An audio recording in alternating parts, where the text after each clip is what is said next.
It's Friday. It's pre-recorded. Now the show dozens love the 9 Years podcast.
Everybody, and welcome to the 9 Years podcast. I am your presenter in association with John Harrison Financial Management Services, Nick Draper, and I am joined, as always, by the face of the BBC Sport website, sponsored by Guardian Electrical Compliance, Mr. Stuart Deakins. And Stu, you're not going to get that joke.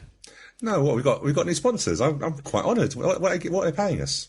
Well, on Saturday, away at Rotherham, every single announcement, whether it be a substitution or a goal or just reading out the team lineups beforehand, as part of it, the Rotherham announcer would also give out the sponsor name, the kit sponsor name, for every single player. It became a little bit silly. So you get the big build-up for when they scored, with the big second goal scored by number 17 in association with Matt Crooks. And it was like, oh, God. Did they all have a different sponsor, or was it literally the team sponsor? They all had a different sponsor. Oh, could you imagine that? Can you imagine that? That's what we should say. We should write to Joe Palmer, because obviously we sponsor players. Well, actually, I've actually gone up the level. Do you know what I mean? I've gone from Neil Cox, who was assistant manager. I've gone to the manager now. Yeah, I'm still working my way up. I'm on Mark Robinson. Yeah, well, you couldn't have anyone better than Robbo, to be fair. But actually, that'd be really good, because he'll be at the Mill this year, won't he? So he's great company, Robbo is. But yeah, I was quite lucky. I moved up. I thought I was going to get the assistant manager, which I wouldn't mind in terms of doors. But yeah. So, but what I was going to say to you is, can you imagine that, a new ground? And I know, because obviously Glyn will never score, would he? So I won't get announced that way. Maybe at the end of the game, when we win, it'll go, Glyn Hodges, sponsored by Stuart Deakins up in row, whatever. Oh, I don't know what row I'm going to be at the moment, do you know what I mean?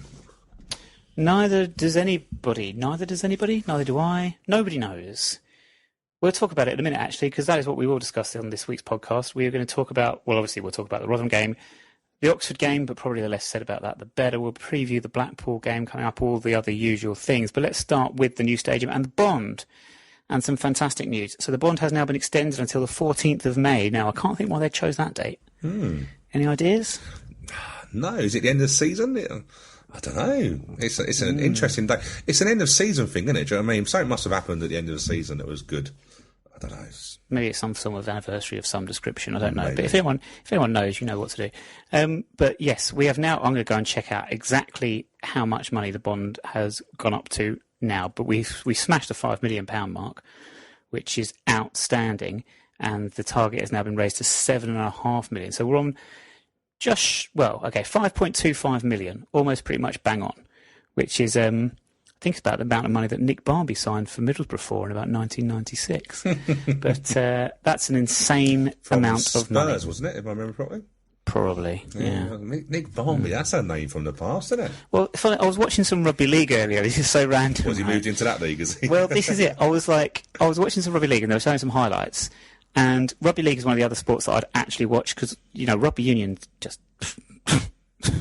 awful. I'll watch a bit of tennis, watch a bit of wrestling, obviously. That's my main sport. But clearly, I like a bit of the rugby league. So I was watching some of the highlights, and there was a guy sat in the crowd in, like, the director's box in front of the manager of one of the Hull teams. And I was like, blimey, he looks like Nick Barmby. I don't think it was him, but it would make sense, because Nick Barmby then, he's a Hull lad, isn't he? And he went back there, and he played for them for a little bit towards the end of his career. I think so. I can remember that transfer.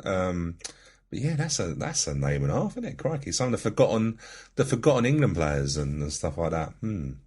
Probably played with Neil Cox, I would have thought as well. At Borough would have been that sort of time, wouldn't it? When they spent, they would have done, yeah. When they spent money with and Brian Robson went there. Just like to point out, however, that Nick Barmby is not a name and a half.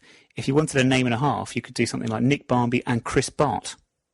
That would be a name and a half. Never mind. Moving on. I don't know where we were at. 5.25 million for the bond. Yes. An incredible amount of money.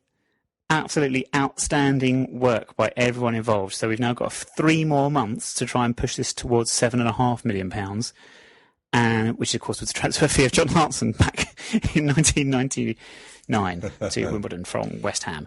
But yeah, just outstanding work. There was a relaunch, sort of a relaunch, I guess what you could call it, but an extension was marked by a video produced. I think that video was produced, and I'd love to hear from anyone involved with the bond if I'm right or not, but it seemed to be very heavily influenced by the Mumfords.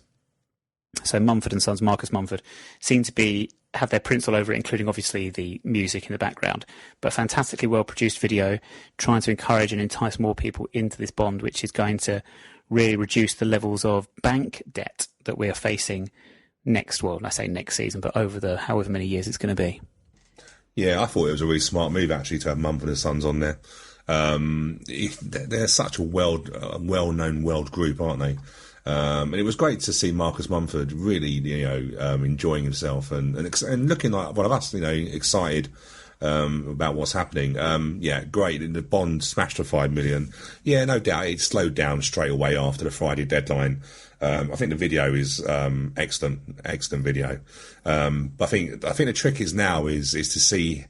The relaunch is challenging because I think it went very well because it was a shorter deadline. Even though we thought at the time that short deadline, short period it was going to be open might be a trouble, actually it forced people to go in really quickly. It'll be interesting to see now what strategies the Plough Lane Bond have got to maybe get that excitement going again. Do you know what I mean? Because people, it was obviously in the public eye, wasn't it, and the press.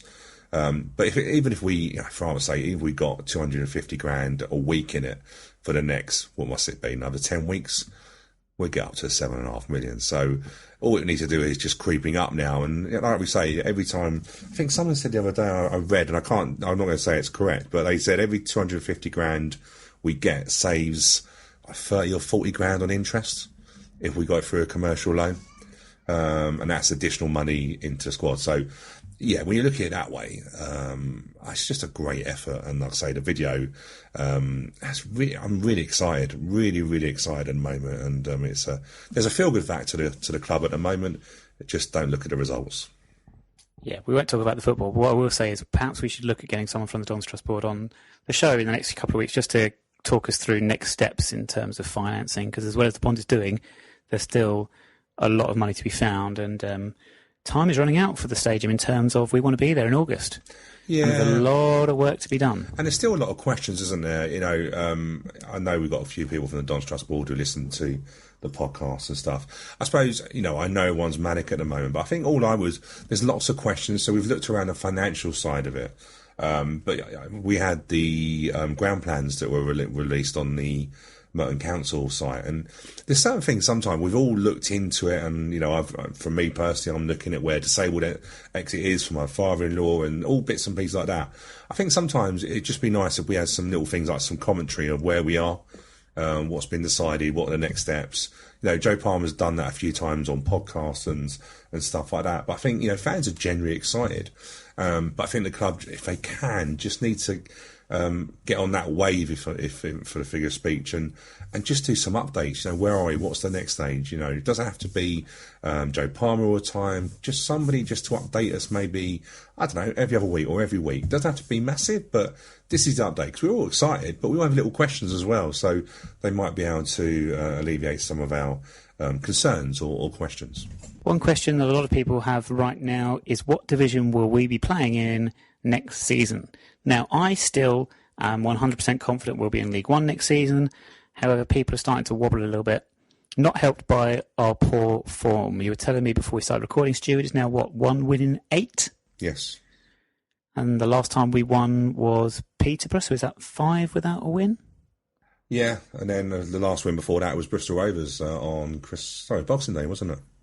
Yeah, it wasn't on Christmas Day. That would suck. That's probably why I didn't win. But that's when Pigot's scoring started, wasn't it, as well? But yeah, we picked up a few draws here, but we haven't picked up the maximum 3 points, in a little while. And this has climaxed in our biggest defeat for 10 years, or just under 10 years, on Tuesday night, 5-0 at Oxford, coming just a few days before we'd got a very, very valuable, a fantastic point away at Rotherham. Stu, do you know what I'm going to say at this juncture? No. Really? In terms of the York, I remember the York City defeat really well. I was there midweek and it was horrible. Do you know what? I wasn't actually, but thank you for reminding me. So before I get on to the point that I was about to make, let's just revisit this. So yes, sorry. I've said there that it's our biggest defeat in a decade. The biggest defeat since the 5-0 away at York on a Wednesday night, I think in April time back in 2010. And we were 4-0 down after about 20 minutes, or it seemed like it. And that particular season, our first season in the conference, it ended on a bit of a whimper, didn't it? We finished really poorly that year. And 5-0 away at York was the... Do you know what I think happened? Have I told this story in the podcast before? What? Was this the 5-0 midweek defeat away at York? And then on the Saturday we were away at Mansfield. Or maybe not the very next Saturday, but the Saturday after maybe. But the 5-0 defeat at York had... What's the word I'm looking for in terms of... In with you, it's sort of, I don't know, not negatively affected you, or whatever the phrase is. So badly, you thought, I'm not going to go to Mansfield. You didn't do any more away games for the remainder of the season. No, York was just horrible, because if you remember, the game originally got postponed about 1 o'clock when we travelled into York. We were on a minibus actually with quite a few of us, Ivor and Mark Jones and Matt Haylock, club shop manager and stuff, and we got into York, and the game was postponed, and at the time... Sorry, did you hear that? No. Sorry, that was just Stu dropping a name. Anyway, carry on. Of course, a few names here and there. And it got cancelled. But there was a rumour going around that York had a few injuries, and their pitch wasn't well attended, put it that way, and they weren't surprised the game was called off. Went back midweek, and that was when Brodie and Rankin tore us apart. Lorraine and Judge were centre halves. I'm just looking at the team here now. I forgot about this, but I'm such a child. One, we had Nathan Elder playing for us up front. We should have known we were going to lose. That's a name from the past, isn't it? But yeah. yes, it is. But I shouldn't laugh because I'm a child, but I forgot that Brodie was replaced by Gash. Yeah, it did feel like there was a massive gash for our centre halves, but yeah. Sorry. Just looking at the teams. I'm such a child. Yeah, should we leave that there? Yeah. Should we park that one? Brodie and Rankin sounds like an American TV cop drama or detective series of some description. Anyway, the next away game after that was the Mansfield game that I've referenced there, that we won 1-0, and Seb Brown saved 2 penalties. It was that game, wasn't it? Because was it York away midweek when James Pullen had a little bit of a disagreement with some fans behind the goal? Yeah, there was only about 50 or 60 of them behind that goal in that terrace. Well, no longer, no more, isn't it? I think they've now moved, or that ground's not going to be open. Of course, not going to be open because they're moving. But yeah, I think that was a problem because there was only, say, 50 or 60. I think, Pullen heard every individual bit of abuse that he got. And you're right, Brown then coming from then, didn't he? He did indeed. But anyway, nice little walk down memory lane there. The 5-0 defeat at Oxford, not only our biggest defeat in a decade, our worst Football League defeat since 1998, and a 5-0 defeat away at Arsenal at Highbury, which, we visited Highbury a number of times down the years. We actually had a pretty decent record there, didn't we? But I think we got hit for 5 a couple of seasons on the bounce, which wasn't fun. I think that game was at the. It was a TV game, if I remember properly, when Petit and Vieira absolutely destroyed our midfield. It was, I think, the first time I've seen 6-foot plus midfielders built like tanks, and they destroyed it. I think it's that game, but they destroyed us on TV, and it was a bit about men against boys. Might have even been their invincible season, probably not far off it. Yeah, not quite their invincible season, but they did win they didn't win the league that year. They won the league the year before, I think. But anyway, don't know. They spanked us. So Oxford spanked us by the same scoreline in the week, 5-0. Now, to get back to my original point, we've got the most circuitous route in the history of a podcast which is known for circuitous routes. I still want to talk about Oxford. Well, no. Well, I'm going to save you the hassle of that for the moment, because this came, as we said, a few days after the 2-2 draw at Rotherham, which is a fantastic point. Injury time equaliser with a very well-taken penalty from Kwesi Appiah. You know, he's not a bad player, when despite all the grief he gets. But I wasn't surprised by the Oxford result, really, because on another day, that could have been the Rotherham game. And there's going to be people listening going, Nick, what are you on about? What game have you been watching? Rotherham, we were good value for the draw. We played really well. I think if we'd have lost 3-0 at Rotherham, if that had been the scoreline at the end of that particular game, we would have shrugged our shoulders and gone, top of the league, one of those things. We weren't expecting anything else. And on the balance of play, I don't think we could have too many arguments. And I just think the nature of the way we've got a point has put a nice hue on that game, because honestly, I thought for long spells we were just defending the entire second half, to be honest with you. The ball was just coming back at us and back at us and back at us. Joe Day was man of the match by an absolute mile, and I think that tells the story. I'm not complaining. We got a point at the end of it. But Rotherham must have been kicking themselves for not taking 3 points out of that game. Yeah, and you could argue that Day's probably picked up man of the match for the Ipswich, Rotherham and Oxford game, to be fair, and that tells you enough when your goalkeeper's probably man of the match in a 5-0 drubbing. Rotherham, it's a result business, isn't it? I think I said that a few weeks ago.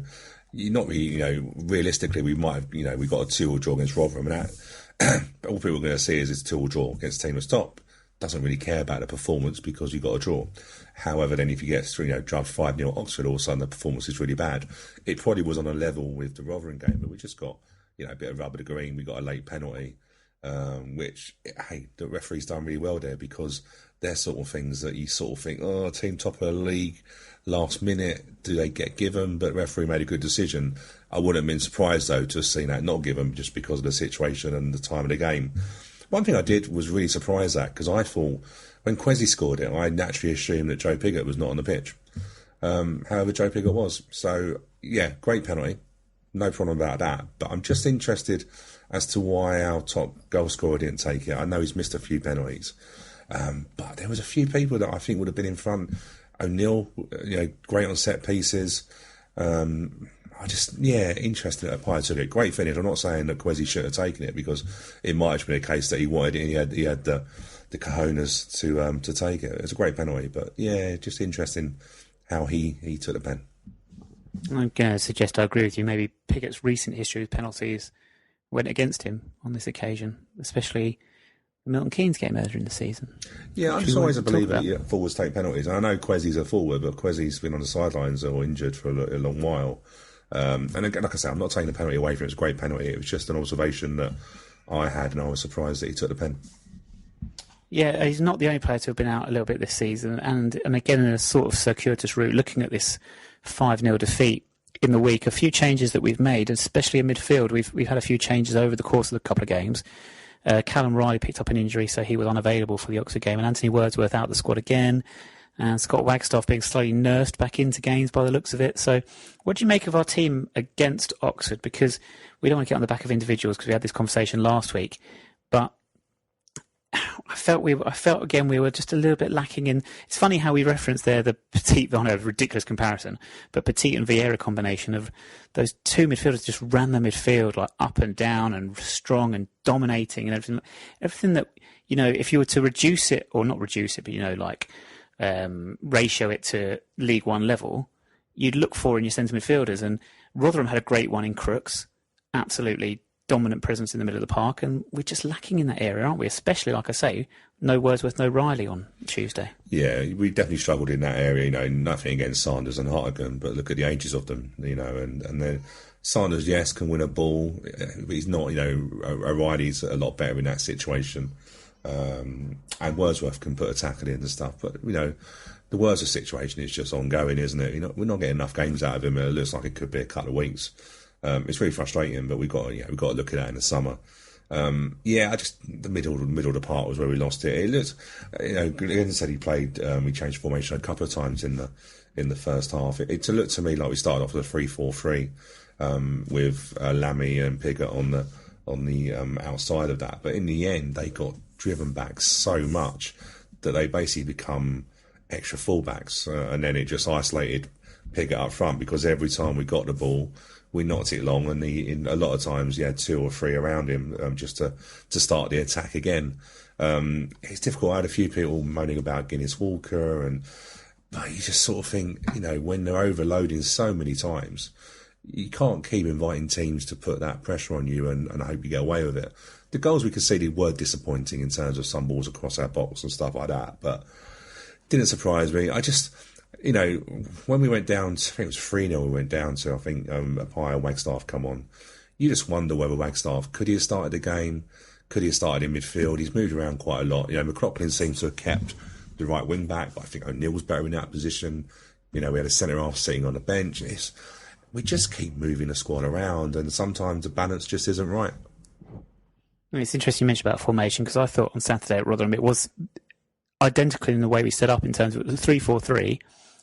On Saturday it would have been Redoni and Wagstaff that were the ones that were really pushed forward along trying to support Piggott, but then exactly as what you seem to be describing there on Tuesday night is that those 2 wide players in the 3 forwards were just pushed back and became it's almost like we had a blanket of 6 in midfield with those players, and it just means that, like you say, exactly the same problem. The ball just keeps coming back because Joe Piggott is not a target man, and it's a huge ask of him. Yeah, you just can't get out, and that's your problem. No matter how. Hey, look, last season we had Hansen, and I'm not trying to look back, but Hansen was a massive loss in terms of he could occupy two centre halves and cause them a problem, and get you some free kicks and edge your way out, edge your way up. But Piggott's strength isn't in the air. That's a fact. But I feel a few people were saying that Lammy was disappointing. I think the whole team were disappointing. But Lammy needs the ball. If he's going to run at somebody, he needs the ball. He ain't going to want to be chasing centre arse. He was doubling up an awful lot of the time, and in the end, we never got out. And it was I think we just struggled to really get around it. And I think once we went down to 3-0, confidence went. We conceded too many goals in bunches for my liking. But that last 10 minutes, I think, Dave probably made 2 or 3 outstanding saves. It would have been Oxford fans probably going there thinking we could have got into 7s or 8s there. We really could have got our backsides tanned. And I know some people say, well, 5-0 is a slaughtering. I don't know. You see a few 4 and 5-0s now, don't you? But it could have been a lot worse. You have to wonder, what's it done to our confidence? Because we go into a big game at home on Saturday. Yeah, confidence is a good question. There's one centre-half that I've been impressed with this season more and more, and that's Terrell Thomas. But I've got nightmares and recurring nightmares of watching him in this past week with balls that have just been launched into the air towards our goal, with him sort of backpedaling and getting caught out at the end and us conceding a goal. It happened against Rotherham for the equaliser. It happened for the 4th goal against Oxford, which was a car crash of a goal. Yeah. And someone who I think's defensively been very, very solid, just having a wobble. And is he not helped by having all the changes around him as well? Because he seems to be a constant. And I suppose you could argue Luke O'Neill has become a constant since the turn of the year. But around him, it just seems like there's no consistency. Yeah. Is that fair? No, am I looking at out of thin air? No, you're right. The mistake Thomas made for the Oxford goal was he let the ball bounce, went over him, and he couldn't recover. But he's probably been one of, if you look at the team and think about your player of the season, to me, Tyler Thomas has a really good season. And defensively, the reason why we've kept ourselves above the relegation place is mainly because of our defence. We haven't scored loads of goals this season. So, the problem is once your defence starts having a bad game, and there's a few that had a bad game, then you notice it. And the 5-0, all of a sudden we've got people going, well, I don't know if we're good at the back. We are. We just keep, as you say, keep mucking it around. We're not too sure if Sorensen is making a difference. At the moment, it's probably between Sorensen and McDonald as to who takes that left side of the 3 centre-halves. Me, personally, I'd rather keep it consistent. I don't think Will's going to be back too soon. We've got Paul Kay who's starting to train now. But we need to get those 3 at the back. When we play the 3 centre-halves, really, you don't want them being changed too many times, because that's very much, they have to work as a 3 in terms of shuffling along, pushing up. So you want to try and keep that communication. But yeah, it's not been a good week for Tyrell, but hey, look, he's had many good weeks. Yeah, I was going to ask you about Sorensen. I think we spoke about Sorensen last week. Actually, we don't score a lot of goals. You're looking at, and I was just looking at that when you mentioned it, just to see. So we've scored 37 goals in 32 league games, and there are teams that have scored fewer. But I'm just looking at it. You look at the bottom 5. Take the bottom 5. So the 4 other teams alongside us there are Rochdale, Tranmere, Southend, and Bolton. And if I've got my maths correct, if you take out Rochdale, we scored 3 against Rochdale, 5 against Southend in 2 games. So that's 8. 2 against Bolton, so that's 10. So in 4 fixtures, we scored 10 goals. Subtract those, it's 27 goals in 28 games. Yeah, and this is the thing, isn't it? You know, it's the defence. It must be really tough being a defender in this team because you realistically know that you're not going to score. Well, we scored 2 at Rotherham, so that's good. But if you look at the games when we've actually scored more than 1 goal, especially away from home, it's not much, you know. And this is the problem because of our forward lining. We just haven't had the fit forwards. Quezzy's not been fit enough for long. We obviously lost Michael Force. Who went back. He's still our top goal scorer. And we're relying on Piggott at the moment. We're playing Pinnock in a forward role that it's not, you know, I find it difficult to have a pop at Mitch Pinnock because he's not a forward. So, you know, I think it's very difficult to judge a guy on that. You know, he's trying to learn the position. But we're just, in my opinion, we are literally just trying to keep ourselves up by hook or by crook, you know.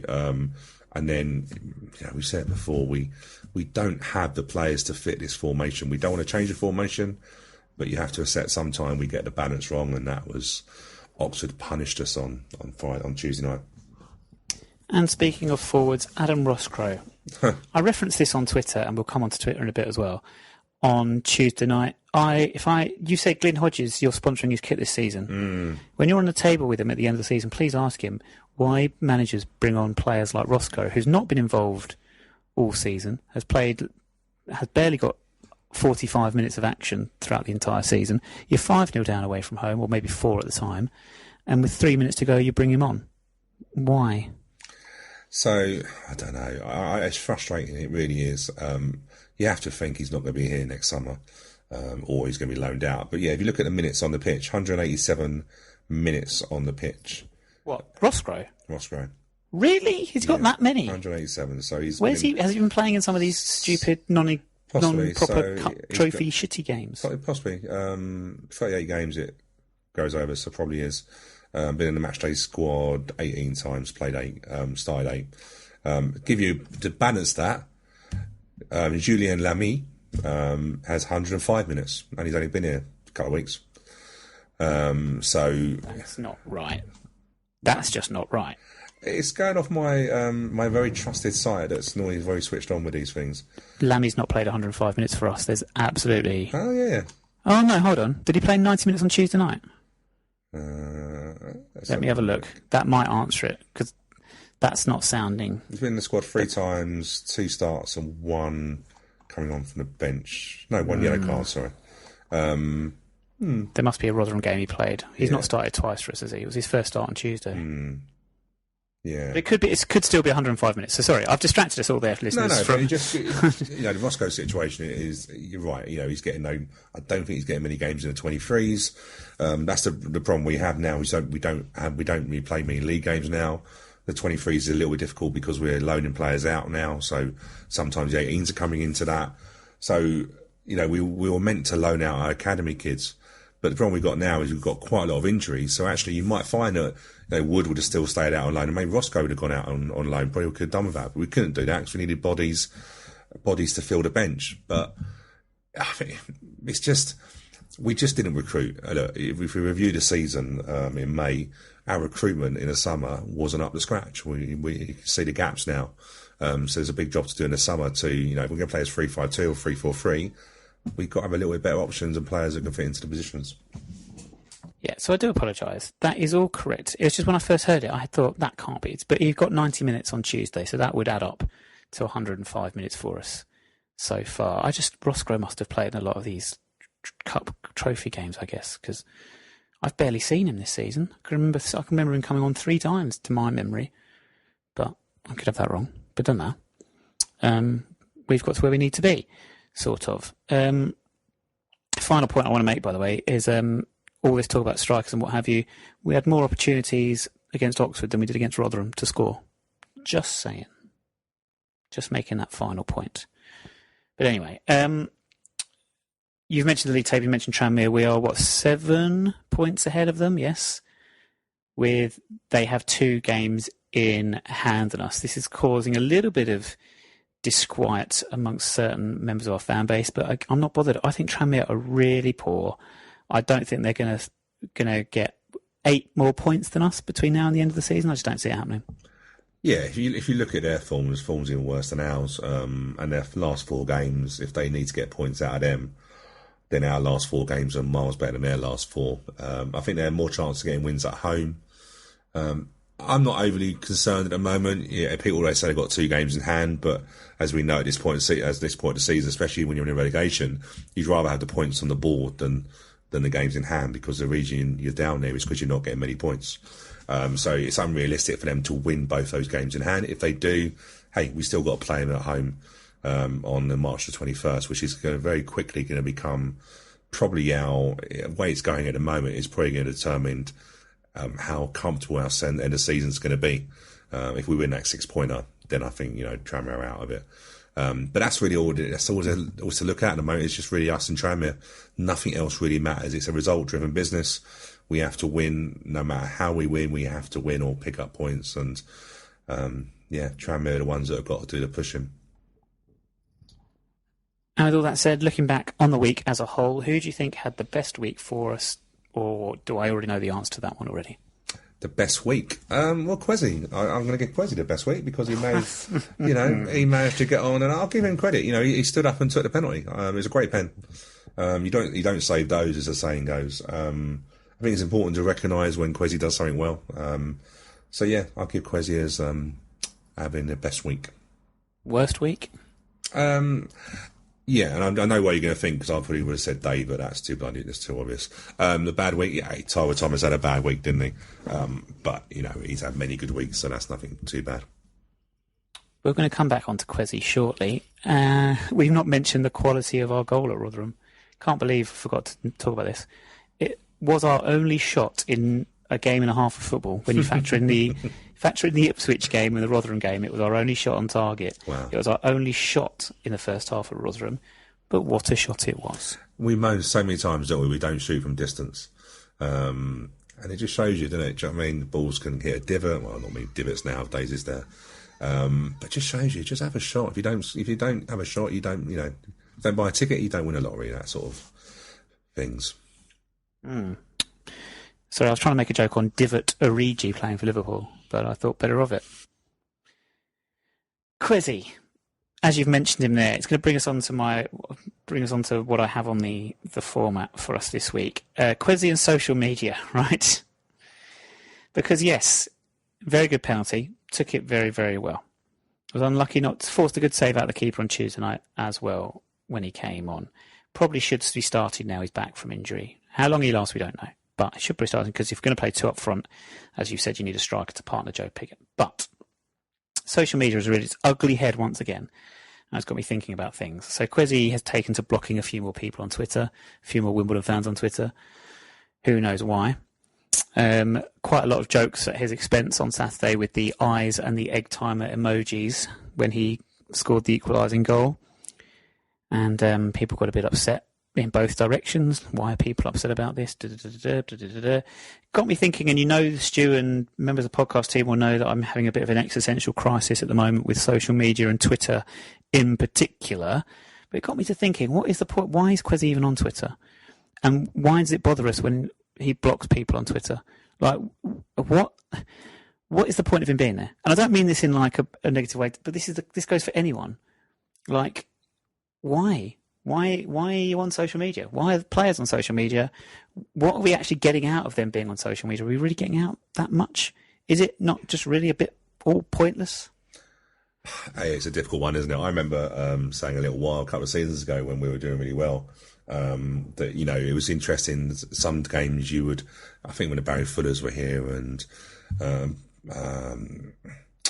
were some players that were really good on social media, but like if we won a game, you'd see loads of tweets coming in, and the same old things. Like great win tonight, fans were amazing.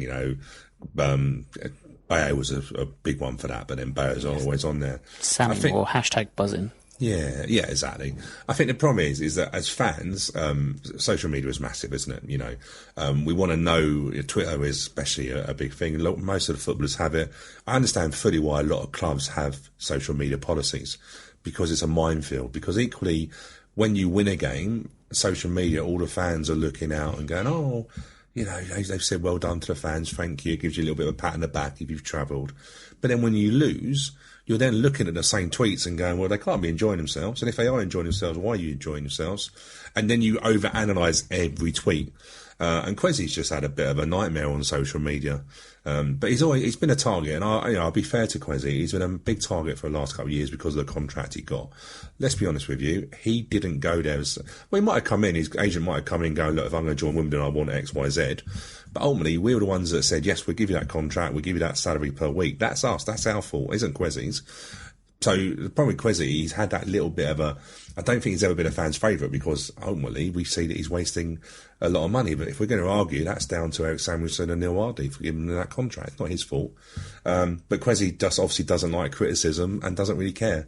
And I think the relationship between your fans and your players is quite important, and Quezzy has just lost that now. So everyone's going to have that. And, you know, I saw loads of people that I know questioning people's, you know, players' desire and stuff like that. But then equally, on Saturday, those same people were fine with the performance. So social media is a horrible thing. And hey, look, John, what if they weren't on it? Great, but everyone's on social media, aren't they now? And it's I think you and I have been questioning social media and the usage of it. I'm just thinking, I've just got to myself a point with social media and Twitter in particular, and I've been doing a bit of research into this over a couple of days. I won't bore the listeners into the whys and wherefores. It's a real bugbear of mine at the moment. Be in my bonnet. It starts off obviously in my job, where I can see the ills of it, and I'm seeing the ills of it more and more and more. I don't know why I'm on it. And this is the problem. Then I ask myself, why is anyone on it? And then I start thinking about the advantages and the disadvantages, because everything has advantages and everything has disadvantages, but there are certain things in which the advantages outweigh the disadvantages, and in certain things where disadvantages outweigh the advantages. And at the moment, Twitter, the disadvantages are most heavily outweighing the advantages. And I honestly, Stu, when I rule the world, I will ban it. Do you know what? I think it's very difficult. The social media thing's obviously done a highlight, especially with the tragic death of Caroline Flack over the weekend, and there's many things that contributed towards that. But you have to look at people in the public eye. Twitter is, a lot of trolls, and there's people that will say anything. And we have to remember these people are human. Footballers are human. They take things to heart. And even though you say to people, don't read it, human nature is that you want to read it. And that's your problem, isn't it? Because people say, well, don't read it. Well, yeah, but your human nature is you want to know. Everyone wants that. Sometimes you play well. You want that confirmation that the fans think you play well. And it's been the social media is a terrible thing. And one thing, I was watching the Brits on Tuesday night. Actually, I'm watching on a record. Not the greatest of Brits. I think I'm getting old now. But one of I can't remember what her name is now. Billie Eilish, is that right? Billie Eilish, yeah. Eilish. It really struck me what she said right at the end of it. She sort of said, I've just been sitting there before, and I wasn't going to say this, but she goes, I performed and people were smiling at me. She goes, but I thought I was hated. And it was a really weird thing that she said it. She goes, I thought I was hated by people. And then when I was speaking to my wife, and she said she gets a lot of trolls online who say really horrible things about what she wears and stuff like that. And you just think, how are people supposed to deal with that? Social media is horrible. I know these people in the public eye, they're earning good money, but that's their profession. But you just got to be so careful around it. So, yeah, I worry, when people are in a bad place, social media, if you want to look at that, it can be really bad.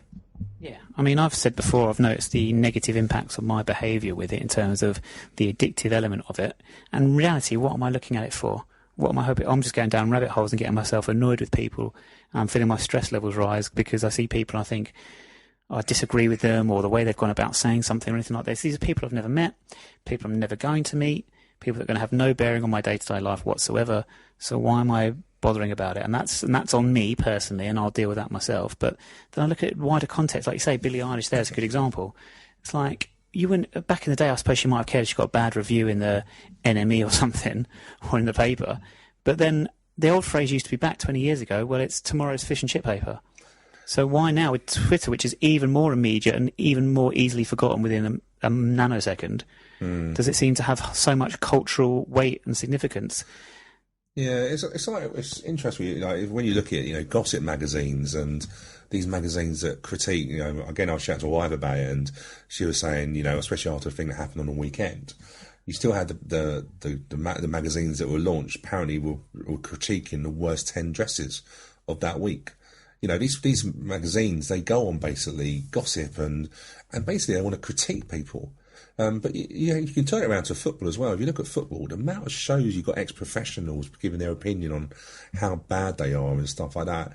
I think even being a footballer nowadays, I wouldn't watch TV and see what Jamie Carragher's saying about me, even though Roy Keane's quite funny. He has more of a go at Jamie Carragher, but there's so much.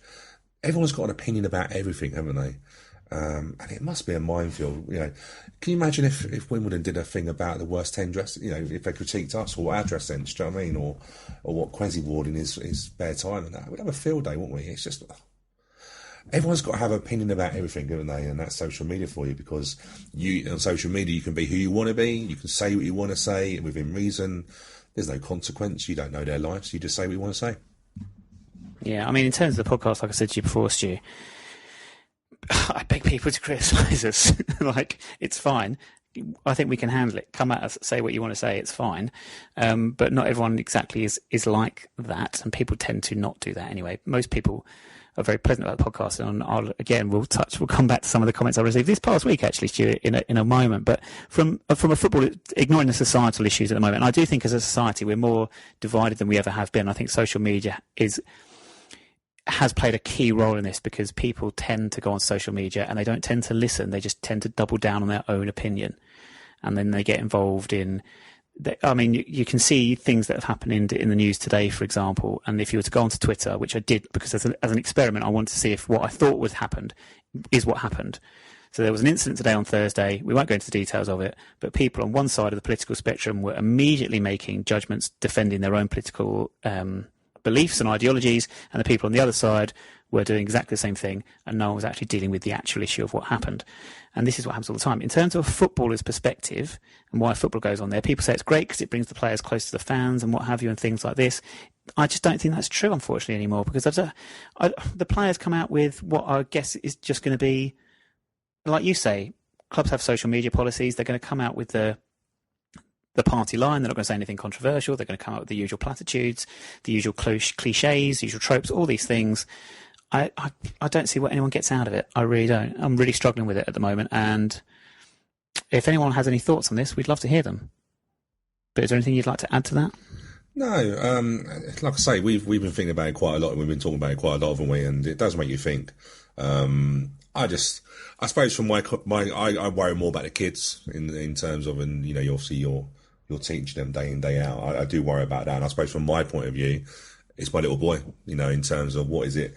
Technology moves so quickly. What's it going to be like in another 5 years? I worry about, is he got to be wearing the right clothes? Well, of course he's going to wear the right clothes. He's going to wear Wimbledon stuff, isn't he? Do you know what I mean? So he's supporting the right team. But I just think, for children nowadays, they've got to be so strong-minded. In my day, if we had social media, I dread to think how I would dealt with it. Do you know what I mean? But everyone's got to be perfect now, haven't they? And yeah, I suppose that's where I've been looking at from social media. But in terms of footballers, you got to be really thick-skinned, haven't you? And I think Kwesi, like I say, Kwesi's got an opinion. He doesn't take things lying down, but you're never going to win that argument. I said that in the argument last week. You ain't going to win these two arguments. Life was just so much simpler before social media, before mobile phones. They're happy days. Yeah. If you saw something on TV, this is the last thing I want to say. If I saw something on TV 20 years ago, and I thought, what are they on about? I'd have gone, they're talking nonsense, and then I'd have moved on and forgotten about it. Now, with social media, I feel like, oh, what have they said there? Oh, I'm going to talk about this now on social media and discuss this for the next hour. No, why? Why? It has no positive impact on anyone's lives. If you disagree with that, please let us know. It's a fascinating discussion. It's not Wimbledon related. We've gone horrendously off topic. I do apologise, listeners. Good. But it saves us talking about the 5-0 defeat at Oxford, doesn't it? Yes. Should we move on to our game, which is Wimbledon related? Yes. Paul Oshu Last week, Stu, you said that the player that had played for Wimbledon, as well as playing alongside in his career David Healy, Robbie Keane, Aaron Lennon, Jamie Redknapp and James Coppinger, and then later went to play under Claudio Ranieri and Glenn Hoddle, was Neil Sullivan. And Stu, you were absolutely correct. Yay. And thank you to those people on social media that pointed this out to us and agreed that you were right to say Neil Sullivan. He kept a clean sheet against England at Wembley in the Euro 2000 playoff game. England won the first leg 2-0 at Hampden Park. Scotland won the second leg 1-0 at Wembley. And he played that game? He did indeed. Of course he did. That's right, because we kept on winding up being a sweaty. Yeah. I forgot about that. England got away with it. He that day, was never Scottish, was he? No, come on. There's quite a lot of players. Just look at that Ireland team from the 90s. Is your grandmother Irish? Is your great-great-great-great-grandmother Irish? Oh, well, you could play. The name Stephen Reed, for example. Come on. Like, give over. Anyway, so well done, Stu. I also had a lot of people. Thank you. Right, I can't name check everyone that did this because I got a lot. I got a lot on my personal social media, a lot of texts, emails, Twitter, in person at the ground on Saturday by 3 people, in fact. Stu, storms are named alphabetically. I know I caused quite a bit of a topical on that. I swear I did read, though. I swear I did read that people that find them make it, unless I just read something really dodgy. I might have read some fake news. But at least it stirred discussion. I'm pleased about that. I've had... Most people seem to think that the naming of whoever discovered something is the preserve of asteroids and comets and things like that. So celestial things, I'm not even sure if that's the right phrase for it. But hey, celestial reminds me of Daphne and Celeste. But, so it's done on... Is it done on the alphabetical side of it? Is that right? So what happens is people submit names which can be used for storms, and then whichever body looks after it, they then get them ready in alphabetical order, like a year in advance of the calendar period in which they do it. And obviously they start with A, B, and they alternate gender. So we had Kira. I don't know what A and B were this year, but obviously because of the time and because of the weather we experienced on the weekend, we had Kira, female, and then this next one was Dennis, male. Now, in today's non-binary world, Stu, we're in for a hell of a... What they're going to do there, I don't know. Let's go back to Paul Oshu. Yes. This week, Stu, how about this for a list of names that this former Wimbledon player played with at some point during his career? Clinton Morrison. Oh, there's the Irish guy I was actually thinking of. Yeah. That was the worst one. Sorry, Stephen Reed. Stephen Reed, you were bad. Like, that was a bad one, but Clinton Morrison. Okay. Give over. Mark Richards, Billy Sharp, Matt Taylor, or Matthew Taylor, I'm not sure which he likes to be known as, but he's the former Bolton Portsmouth left back, yeah? Yeah. And Patrick Van Aanholt. Wow. That is an eclectic bunch, possibly the most eclectic we've had so far. Well, the only connection I can see is probably Paddis, with Clinton Morrison and the other guy. The other guy. His name Van something. Van Aanholt? Van Gogh. Not Van Gogh, no. Might be an artist, you never know. Go through the other names again, sorry. Obviously not the ones I've just mentioned. What are the other 3 names? Mark Richards. Mark Richards, okay. Billy Sharp. And Matt Taylor.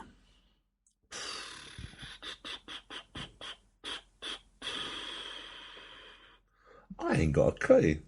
I can't even think of a guess. I think there's definitely a Panis connection there. But that would be going back a little while. I'm going to go for David Connolly. Okay. There's lots of red herrings in this one. Why have I gone for David Connolly, by the way? He didn't play for Panis, did he? No, but David Connolly played for a few teams. Yeah. I don't know where he'd have played with Clinton Morrison. Where'd I go with that? Anyway, I'll ignore that guess. Okay, well, how about these for 2 managers then? Gary Johnson and Gary Rowett. Did Martin Clunes' character in Remember Heaven Badly, was he Gary? I don't know. Who did Neil Morrissey? Who did he play? I can't remember. Dear.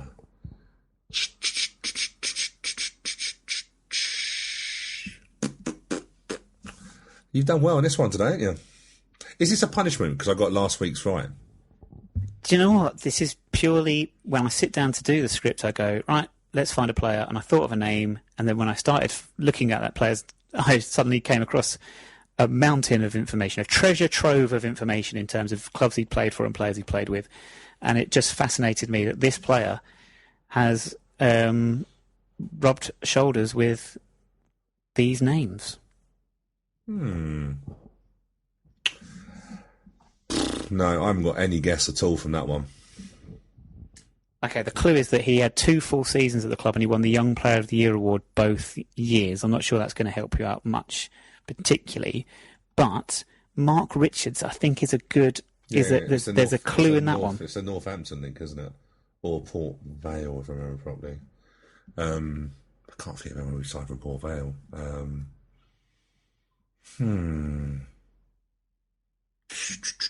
Clinton Morrison is a weird one. I'm trying to think now where he ended his career. No, I ain't got. You've done me on this. I haven't got a clue. I'm looking forward now to seeing people on social media, unless I missed a really easy one, but I can't. You have not missed an easy one. I can't think. Mark Richards was definitely Northampton. Port Vale.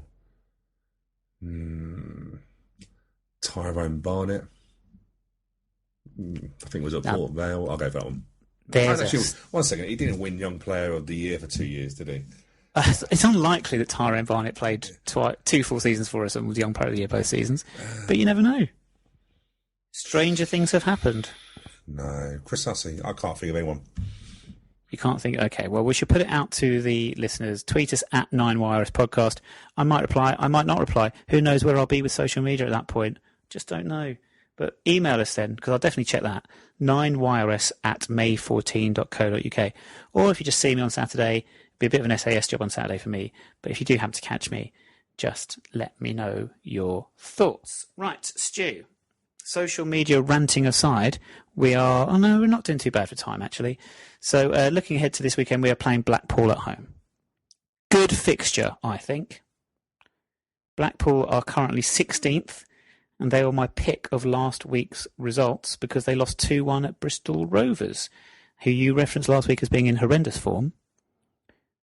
But Blackpool are in worse form. I think their only win in their last 7, so they've lost 6 of their last 7, and their only win in that time was a 2-1 against Southend. I mean, they were at home to Southend. Who can't beat Southend at home? Oh, never mind. 8 defeats in the last 10 for them overall, so just 4 points from the last 30. They're in poor form. They parted company with Simon Grayson, didn't they, last week? They did beat us at Bloomfield Road, which is actually just around the corner from me. It's sort of just in the back streets of Kingston, Surbiton way. Bizarre Blackpool should play there, but hey. And they've got some very good players. Delfonso and Nangele, who scored twice against us in November. However, I think we're going to win on Saturday because I don't think they're very good. And our home record's pretty decent. Can I say, I wasn't really listening to you. I'm really... I heard you were typing away, probably Googling, Mark Richards. Yeah, I'm on Mark Richards at the moment. I went to Clinton Morrison. I've gone to Mark Richards. And to be fair, it's confused me even more. Oh, that's really bugging me now. It's really bugging me. I'm just looking at Mark Richards as well to make sure I got this right. I mean, I'm not saying you, but he's actually also a lot of low moves. But yeah, that's confused the hell out of me. I'm quite interested to see who it is. But yeah, social media would be good if you can have a guess, and then Nick can let me know on Saturday how stupid I was. I'll tell you when we start recording, Stu, don't worry. Prediction for Blackpool at home?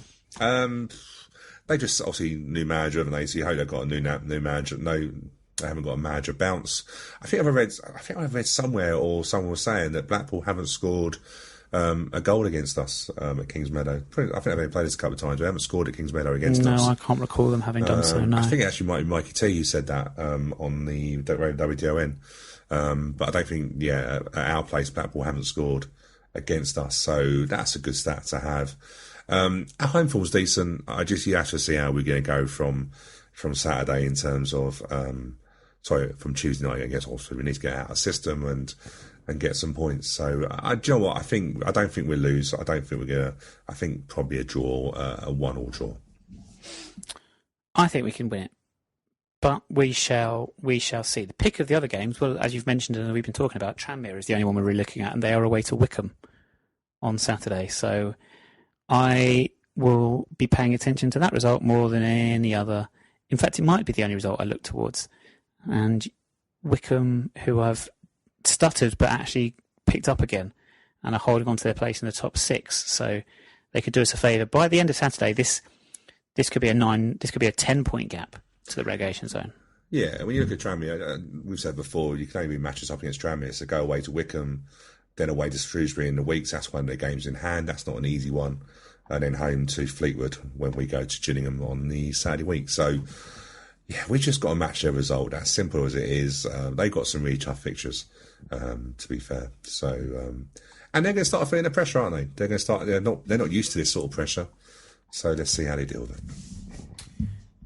Indeed. And that is pretty much it for this week. So let's tidy up these final bits and pieces. The ladies had a midweek win Wednesday night in the Women's National League Division 1 South East. They beat Actonians 2-0. Katie Stanley with both goals. The ladies are now 1 point behind Ipswich, so they are second in the division, 1 point behind league leaders Ipswich. Ipswich have only got one game in hand, though, so that gap has stayed narrow despite all the games that Ipswich have had to catch up on. So promotion still very much on the cards for the ladies' team, but there is a little bit of a mid-season break now for league action. No game for a couple of weeks. Couldn't find any cup games either on the fixture list, so you're looking at March until the ladies are next back in action. Elsewhere, podcast-related things. Music quiz. Chris Draper is a name you might recognise, Stu. I don't know if you've heard of him. Yeah, some random bloke who falls down hills. I forgot about that. We're playing Bolton in a couple of weeks as well, aren't we? Blimey. Do you know what? I've not thought about Chris slipping down that hill at Bolton in literally hours. Yeah. Thank you for reminding me about that. That's all right. He correctly guessed at cdrape01 from memory as his Twitter handle. He could change it. Why do you want cdrape01? It's not a thing. Change it to something like, I don't know, The Hills. Friday I'm in Love by The Cure was the song, so well identified for last week's show. Thank you very much for that, Chris. If you recognise the song at the start of this week's show, please tweet us again. We've had a big rant about how rubbish social media is, and I keep pointing everyone to our Twitter. I had thought about this because I was going to do Twitter updates for the Blackpool game on Saturday at 9YRS Podcast. Maybe I'll just set up a page on our website, 9yrspodcast.org, and I can just update that page and people can just refresh it for updates. Maybe I'll do that instead. Should I be doing that? We could have fans doing updates for us, couldn't we? We have one game where literally all the fans at games could just tweet into ours and we retweet them. Yeah, that's not a bad idea. We could do it on our website. You just put it in the comments box and it pops up. There you go. The fans can be let's see how creative you can be, and we don't want shot saved. That's boring.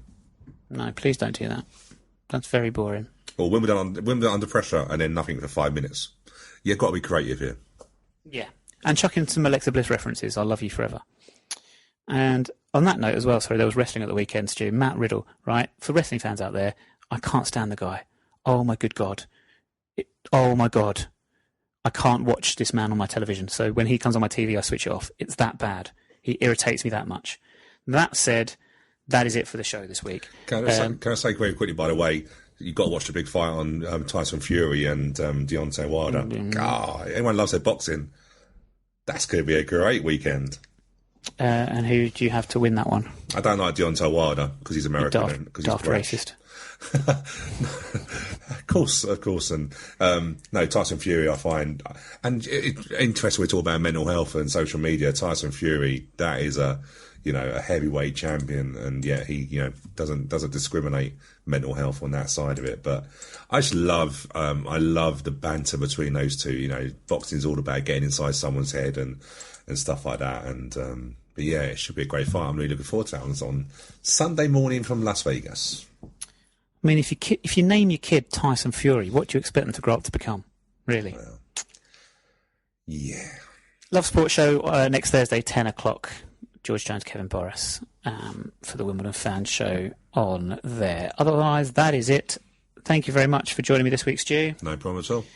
Thank you to everyone who has listened this week. We shall be back next Friday, so I shall sign off now and I shall say, Alexa Bliss, bag first, milk last. We will speak to you again next Friday. Probably not on social media, though.